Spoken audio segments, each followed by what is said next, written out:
자, 그 다음에 불교. 예, 불교는 소승불교와 대승불교로 주로 나누어지는데요. 소승불교는 이제 참선을 통한 개인의 구제를 목적으로 위주로 하는 종교입니다. 그러니까 주로 인도 스리랑카 지역에 있는 불교들이 이런 식이고요. 대승불교는 대중의 구제. 이 승자가 술의 승자거든요. 수레. 그래서 작은 수레, 큰 수레라는 의미인데, 소승은 나 개인이 참선해서 깨달음을 얻어가지고 구원받게 된 거, 부처가 되는 거. 그 다음에 대승은 다른 사람들, 대중을 구제하는 게 목적이 된 게 바로 대승불교라고 할 수 있습니다. 예.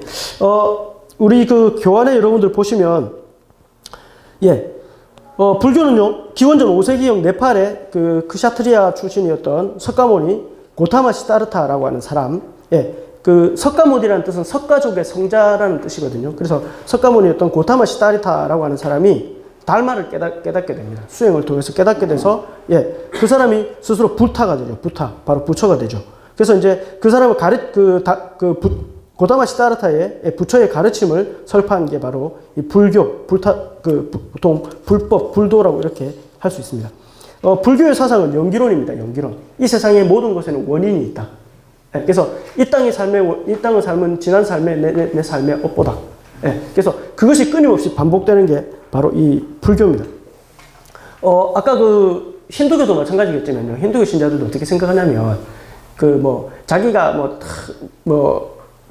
진리를 열심히 수행해가지고 해탈하겠다, 이런 차원보다는요, 이 땅에서 내가 그냥 선하게 자기 힌두교의 교리대로 가르친 대로 잘 살면서 다음 세계에 조금 더 나은 사람으로 태어나야 되겠다. 사실은 그 정도 수준에서 거의 머물고 있습니다. 신앙이. 예, 그렇게 있는데, 불교 같은 경우도 마찬가지입니다. 이 땅에서의 내 삶의 결과가 다음 생을 결정한다. 라고 하는 게 사실은 불교의 연기론이라고 보통 말을 합니다. 그래서 불교에서는 사성제라고 해서 고집멸도라는 게 있죠. 그래서 이 세상은 고통이다. 이 고통의 원인이 뭐냐? 집착이다. 예, 그럼 고통의 원인이 집착이면 고통이 없어진 상태가 있을 것이다. 열반. 해탈의 상태가 있을 것이다. 그걸 가르쳐 주는 게 멸. 그 다음에, 그럼 해탈과 열반에 이룰 수 있는 방법이 뭐냐? 도. 그게 팔정도라고 해서 8가지. 예, 그래서 그 책 교환해 보시면 정견, 똑바로 보고, 똑바로 생각하고, 똑바로 말하고, 똑바른 직업을 가지고, 예, 이런 것들을 수행하면 내가, 예, 다르마. 불법을 깨달을 수 있다. 그래서 해탈할 수 있다라고 주장하는 게 사실은 불교입니다. 그래서 전에도 제가 강의할 때 말했지만, 우리 인터넷에 보면 어느 스님이죠? 주로 나오셔서 상담하시는, 강의 많이 하시는 스님, 법륜 스님인가 계시죠? 그래서 전에 그분 강의하실 때 그런 내용 봤습니다. 어떤 어머니가, 우리 애가 공부를 안 해서 속상해 죽겠어요. 라고 이렇게, 스님 어떻게 하면 좋을까요? 하니까 그 스님 그러십니다.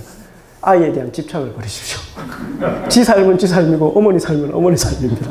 예, 욕심과 집착을 버리면 아이가 아이 그대로 보일 수 있습니다.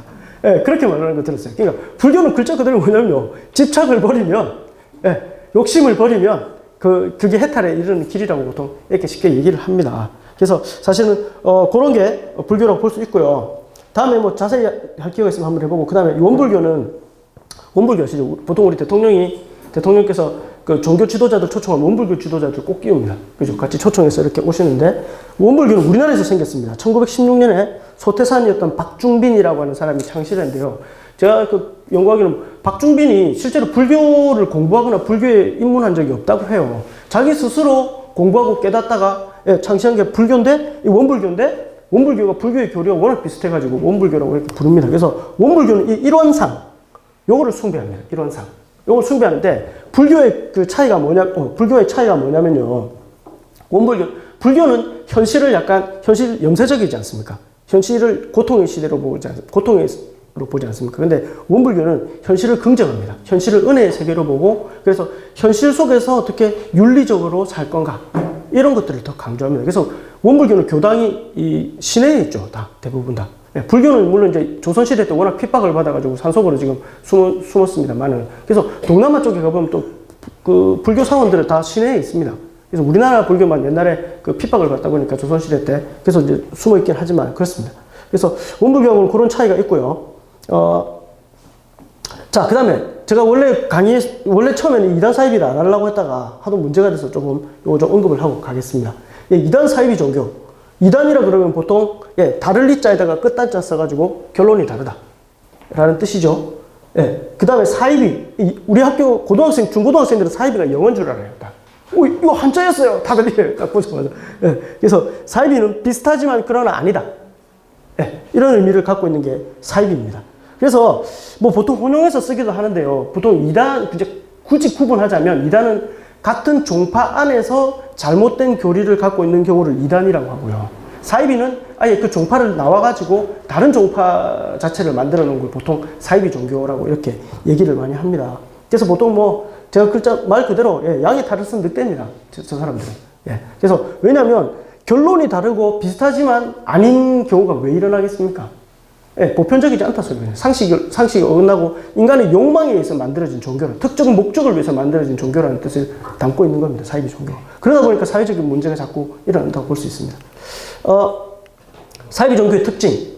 카리스마적인 지도자가 자신을 신과 동일시하거나 자신이 신에게 선택되었다고 신적 권위를 주장하죠. 그래서 뭐 우리나라의 지금 하나님의 교회, 예, 원래 안상홍 증인회였죠. 안상홍 자기가 안식교에 있다가 자기 스스로를 하나님이다, 성령이다, 뭐 성경이 좋은 거는 다 자기다라고 주장하다가 결국에는 그걸 창시하게 됐습니다. 그래서 그런 경우들입니다. 뭐 그 신천지의 이만희도 마찬가지겠죠. 예. 그 다음에 상징이나 은유를 통한 자의적인 경전 해석. 그러니까 경전을 자기들 마음대로 해석합니다. 그리고 가능하면 상징적으로 비유적으로 해석합니다. 여기에 기존 신자들이 많이 넘어갑니다. 그러니까 기존 종교에 있던 사람들이 사이비로 넘어가는 경우는 이런 경우가 되게 많습니다. 왜냐하면 기성교회들은요, 보통 기성 종교들은 그 문자적 해석을 원칙으로 해서 역사적인 해석이나 이런 걸 가미해서 성경을 해석을 하거든요. 근데 그래 해석하면 누구나 다 조금만 상식이 있으면 읽어보면 다 이해할 수 있습니다. 근데 상징으로 해석해버리면 상징하는 사람 지 마음이지 않습니까?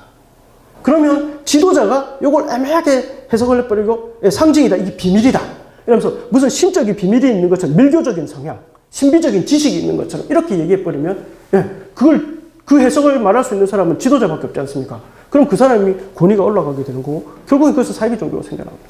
그래서 사이비 종교에 가까울수록 경전을 비유적으로 신비적으로 해석합니다. 지만 해석할 수 있게. 여러분 중세 교회가 타락하게 된 이유가 뭡니까?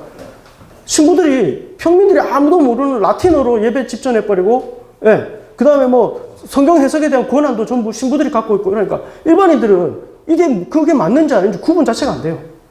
그러다 보니까 문제가 발생하는 겁니다.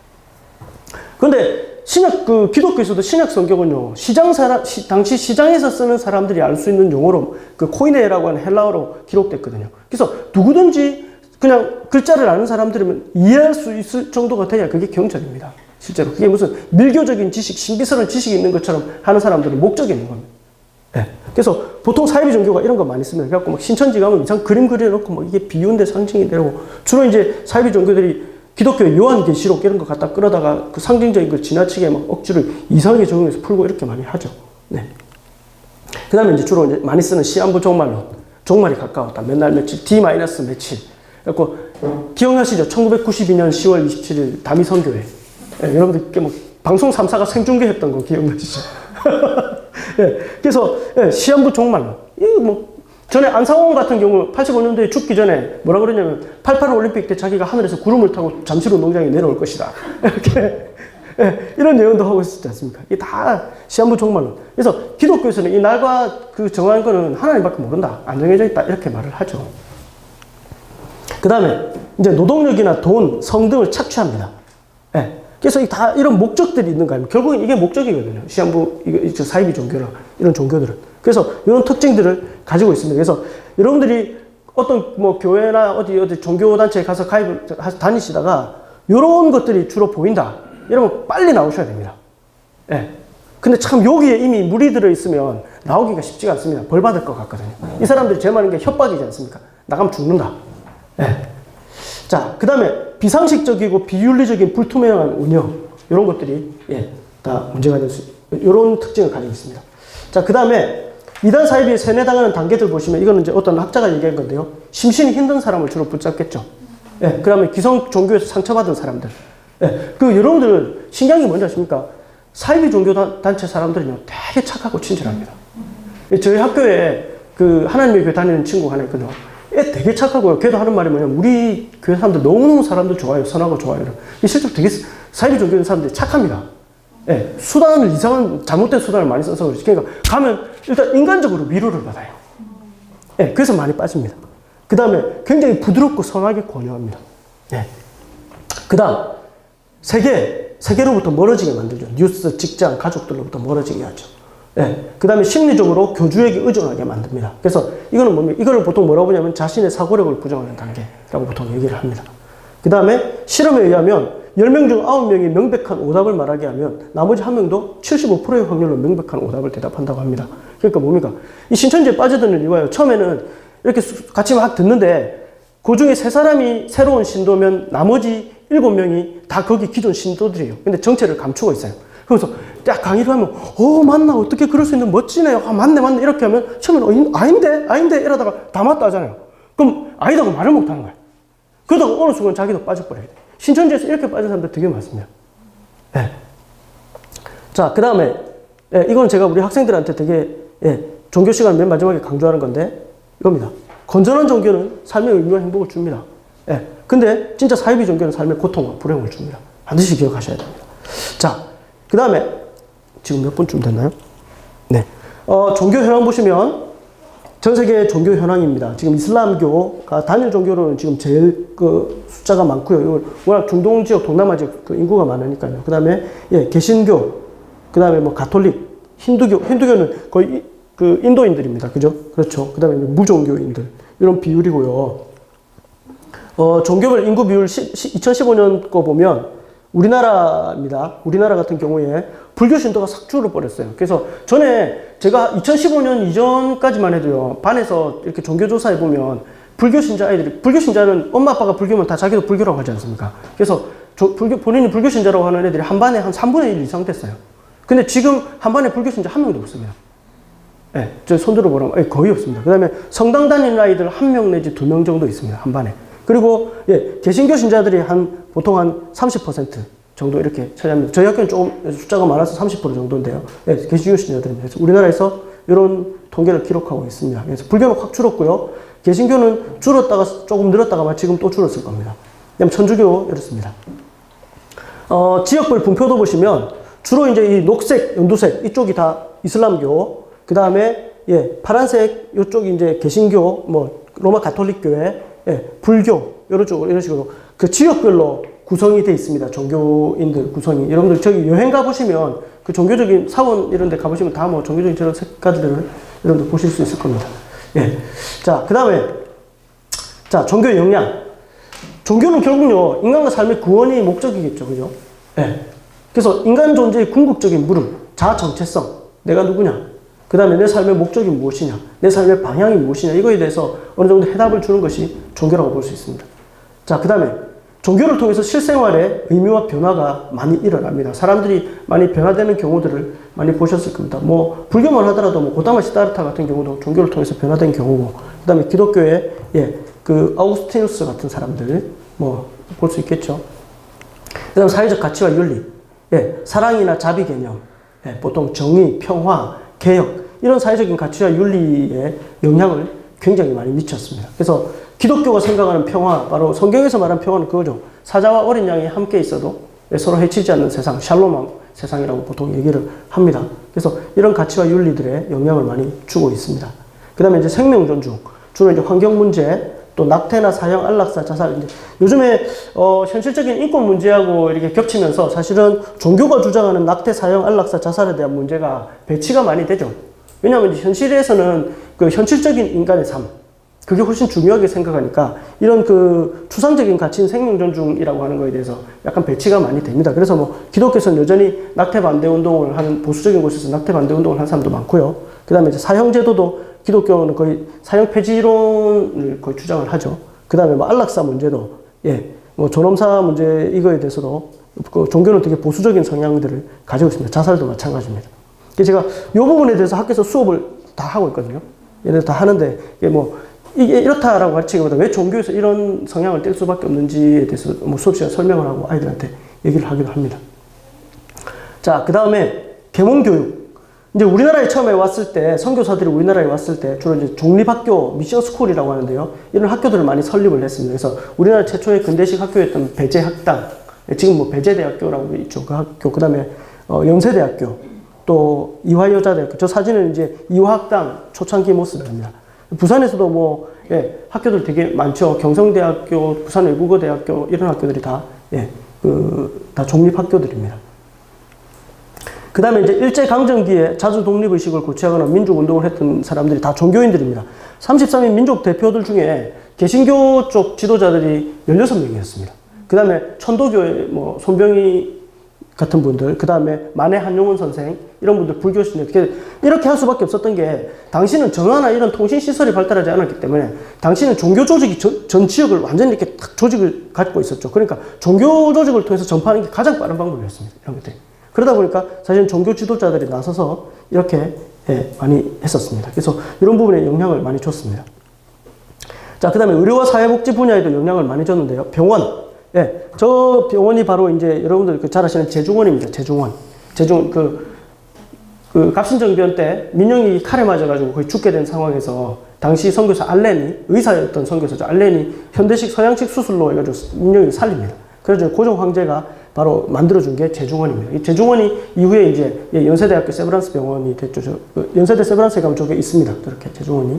예, 저런 것들이라든지, 그 다음에 뭐 부산에서도 고신대학교 병원, 그래서 여러분들 잘 아는 장기를 박사 같은 분들 다 이런, 예, 의료와 사회복지. 그 다음에 여러분들 잘 아는 그 이태석 신부님, 수단에 가가지고 병원 학교 설립하고 하셨을 분들, 그런 분 있습니다. 그래서 그 다음에 고아원, 재활원, 양로원, 노숙자, 청소년 쉼터, 이런 게 다 종교기관에서 설립한, 예, 그 사회복지 기관들이 되게 많습니다. 우리나라에서 종교기관들이 담당하고 있는 사회복지 분야가 엄청나게, 예, 영향력이 큽니다. 전에 한번 제가 어떤 인터뷰인가 어디서 봤을 때 유시민 씨가 사회복지, 복지부 장관 처음에 와가지고, 종교에서 이렇게 많이 담당하고 있는지 몰랐다고 이렇게 얘기하는 걸 제가 본 적이 한 번 있습니다.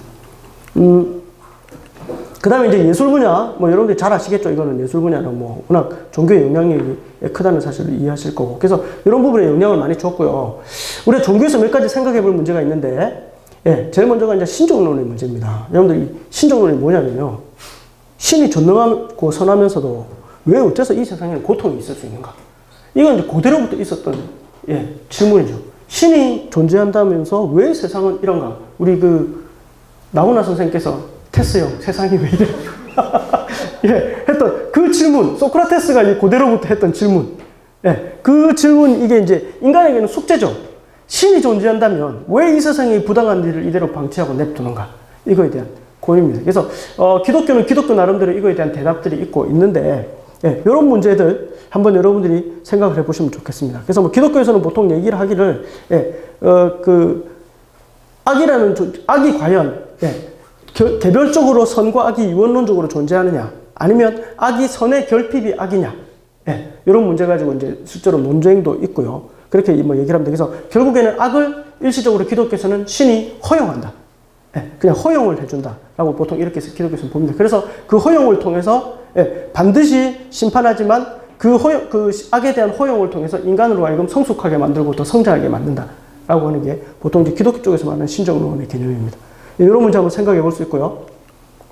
그 다음에, 예, 성과 속의 문제, 예, 거룩함과, 예, 속됨, 세속적인 거에 대한 문제들이죠. 이게 종교적인 문제겠죠. 그래서 기독교 성경에 보면 이렇게 나옵니다. 너희는 뱀같이 지혜롭고 비둘기같이 순결하라. 그런데 이 세상 속에서 어떻게 우리가 지혜롭게 살면서도 내 신앙적인, 예, 이 성의 문제를, 예, 지켜낼 수 있겠는가?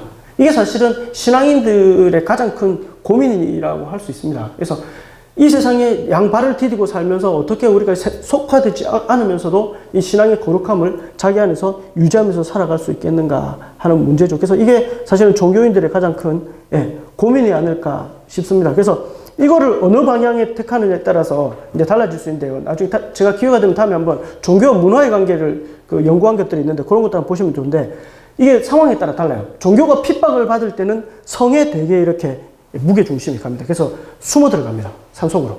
아니면 수도원 쪽으로. 그죠? 숨어 들어가다가 종교가 영향이 강해져서 종교가 이걸 지배하기 시작하면 어떻게 됩니까? 중세시대처럼, 예, 성과 속이 그냥 혼합돼 버립니다.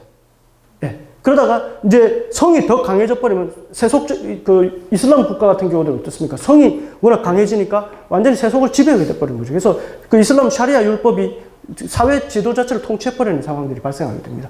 그죠? 그러다가 나중에는 개혁이 일어나고.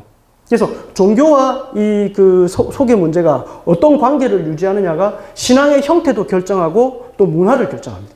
그래서 한 사람의 신앙 속성도 보면 자기가 굉장히 어려움 당하고 핍박받는 사람들은 뭡니까? 아주 수도원적인 신앙생활, 아주 그 종교 중심의 신앙생활을 하는데 또 그렇지 않은 사람들은 또 다른 식으로 이렇게 달라지죠. 그래서 그 관계를 연구해 놓은 유명한 책들이 있습니다. 그래서 제가 그것도 한번 기회 되면 한번 했으면 좋겠는데, 그래서 이 성과 속의 문제를 어떻게 바라볼 거냐에 따라서 신앙의 색깔이 결정이 되고 자기 삶의 모습이 사실은 결정이 됩니다. 그리고 그 사회에서 종교가 어떤 비중을 가지고 어떤 영향을 미치느냐 결정되는 게 바로 사실은 성과 속의 문제라고 할 수 있습니다. 그래서 이거를 착각하면 이명박처럼 갑자기 서울을 하나님께 봉헌하겠다는 사태가 벌어집니다.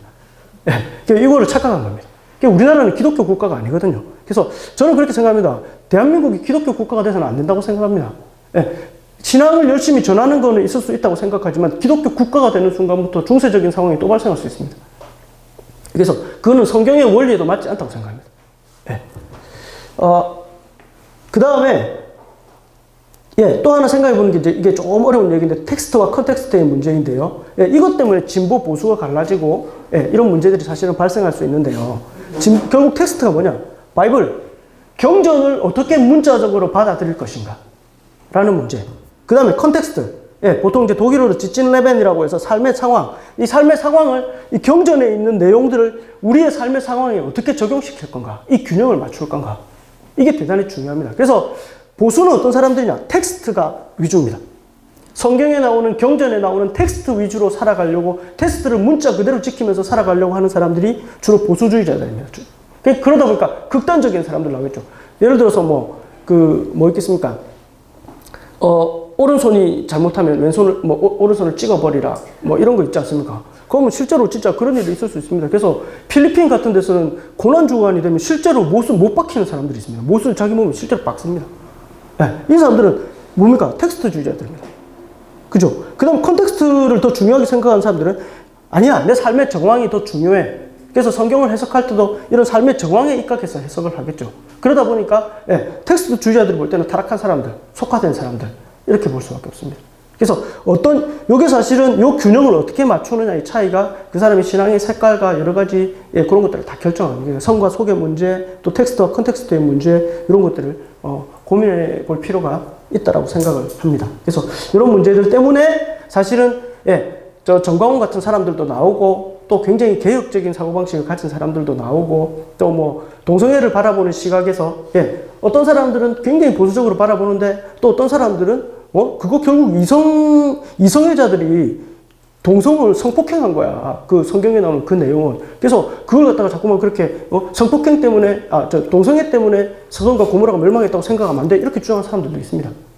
그래서 그거는 텍스트와 컨텍스트를 어떤 상황에서 바라보느냐에 따라서 해석이 달라지기 때문입니다. 어차피 이 책이라는 게 2000년 전에 기록된 책이지 않습니까? 그래서 그렇습니다. 자, 종교는 인간의 근원적 물음에 대한 해답을 제시해 주는 게 종교입니다. 유한한 인간은 결국 종교를 통해 자신을 인식하고, 종교를 통해서 내가 누구인지 인식하게 되죠. 그리고 나 자신을 확장합니다. 종교를 통해서. 내 자신이 머물지 않고, 사고도 확장이 되고, 삶이 확장이 되죠. 그리고 결국에는, 초월할 수도 있습니다. 그죠? 요 영상, 달마야 놀자라고 혹시 보신 분들 있습니까? 2001년도에 나온 불교에서 만든 영화인데 너무 잘 만들었습니다. 부러워 죽겠습니다. 이렇게 영화를 불교가 잘 만들라니. 그래서 요 영화를 잠깐 한번 보시겠습니다. 한번 틀어주시겠어요?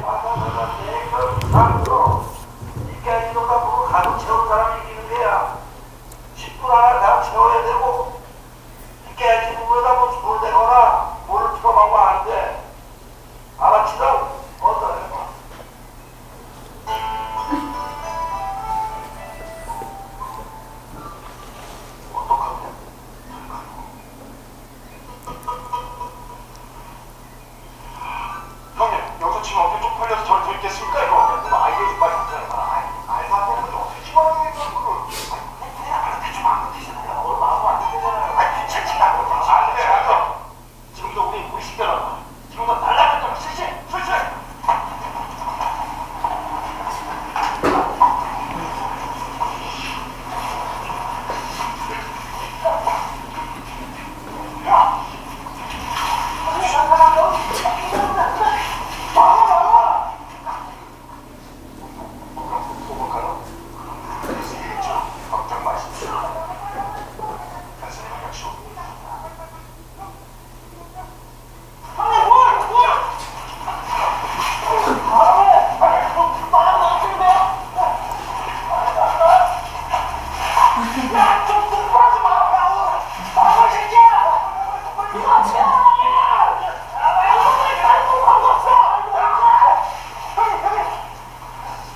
예, 이 자주색 옷을 입은 사람들, 갈색 옷 입은 사람들, 이 사람들이 조폭입니다. 사고치고 이제 절에 숨어 들어왔는데 이 절에 머물게 해달라고 하니까 저 스님들이 안 된다 라고 한 겁니다. 그래가지고 저 큰 스님께서 그럼 내가 이제 너가 서로 합의를 해라 해가지고 서로 뭐 고스톱도 쳐가지고 예, 누가 이기고 족구를 해서 이기고 뭐 이래갖고 거의 지금 이제 동등한 상황이 됐어요. 그래서 마지막으로 큰 스님이 낸 문제가 뭐냐면 밑이 깨진 독이 있는데 저기다 물을 채우는 쪽이 이긴다. 그러면 이제 그 사람들 얘기를 그 사람들 하자는 대로 하겠다라고 한 거죠. 그래서 했는데 보시다시피 뭡니까? 이렇게 저 조폭들이 결국에는 승리를 하게 됐죠. 이 굉장히 중요한 얘기입니다. 나중에 보면 이 뭐냐면 스님이 그 조폭 두목 박신양한테 박신양이 그런 얘기를 해요. 스님 왜 저희를 받아주셨습니까? 라고 이렇게 물으니까 큰 스님께서 하신 말씀이 밑 빠진 독 같은 너희를 나는 내 마음속에 던졌을 뿐이다. 이런 얘기를 하거든요. 예. 그러니까 결국 종교란 건 뭐냐면 내가 내 영혼을 내 밑빠진 독 같은 내 삶을 채우려고 우리는 끊임없이 무언가를 들다붓고 하지만 결국에는 우리 밑빠진 독이기 때문에 다 새나가지 않습니까? 예, 채울 수가 없어요. 근데 그 밑빠진 독 같은 내 마음이 채워지려면 결국 종교에 가서 풍덩 빠져야 된다는 거예요. 그죠? 그게 종교라는 거는 사실은 그게 불교다라는 거를 이 그 달마의 의자라고 이게 조계종에서 자본돼가지고 투자해가지고 만든 영화거든요. 참 잘 만든 영화예요. 재밌기도 하고 그런 영화입니다. 예, 그렇습니다. 결국 종교라는 건 그런 것 같습니다. 이제 제가 결론을 지으면 이런 얘기를 했습니다. 우리 마음이 당신 안에서 안식할 때까지 편안하지 않습니다. 예, 기독교를 거의 세팅한 사람이라고 할 수 있는 사람입니다. 바로 어거스틴이라는 사람이 고백록이라고 하는 유명한 그 고전에서 했던 말입니다. 우리의 마음이 당신 안에서 안식할 때까지는 편하지 않습니다. 저 사람도 굉장히 많이 공부하고 똑똑한 사람이었고 했지만 결국에는 아주 방탕하게 살았죠. 그러다가 이제 결국 기독교 신앙을 통해서 자기가 생각과 삶이 변화되어져서 고백록이라는 책을 쓰고 결국에는 중세 천년을 설계하는 기독교 신학은 어거스틴 이전과 이후로 나눌 수 있다라고 말할 정도로 중요한 인물입니다. 그 다음에 인간은 영적인 존재이다. 그래서 사람의 마음속에는 신만이 채울 수 있는 공간이 있다. 블레즈 파스칼, 수학자이면서 유명한 철학자입니다. 이분도 이런 얘기를 했습니다. 결국 저는 그렇게 생각합니다. 호모 렐레기우스, 종교적 인간이라고 하죠.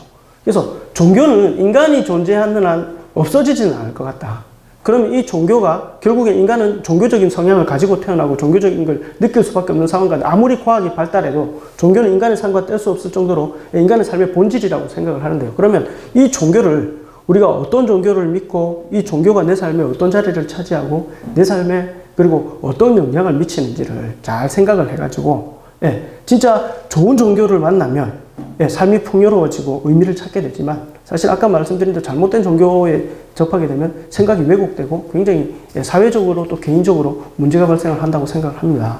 그래서 여러분들이 종교 자체가 나쁜 게 아니고 우리가 어떤 종교를 택해서 어떤 생각을 가지면 문제가 발생하고 어려움을 겪게 되는지를 좀 이 종교를 통해서 이해를 할 수 있으면 좋겠다는 생각이 듭니다. 네, 이상입니다. 감사합니다.